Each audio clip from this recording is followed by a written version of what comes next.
कई सौ वर्ष पहले वार्षिक यात्रा के दौरान भगवान बुद्ध गए थे। उनके साथ उनके शिष्यों का एक बड़ा समूह था।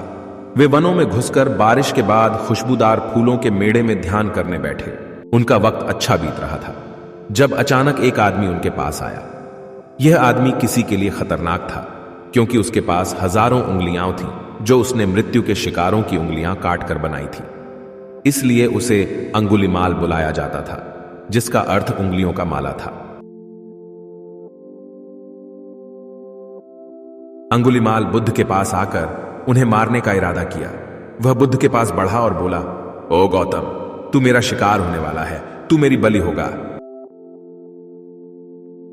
बुद्ध ने साक्षात्कार किया कि अंगुलिमाल एक आत्मा की दिशा में अच्छा है जो गहरे अंधकार में है।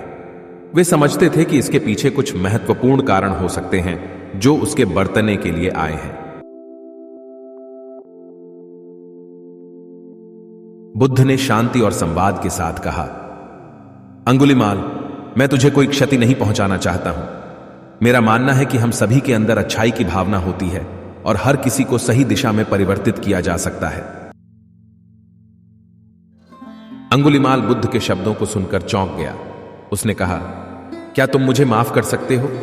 मैं एक दुर्जन था जो बहुत सारे लोगों को क्षति पहुंचाने के लिए तैयार था।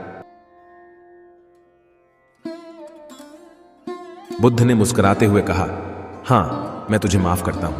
तुम अब एक नया जीवन शुरू कर सकते हो और सच्ची धर्म की तलाश में चले जा सकते हो। अंगुलिमाल ने बुद्ध की शिक्षाओं को स्वीकार किया और उनके शिष्य बन गए।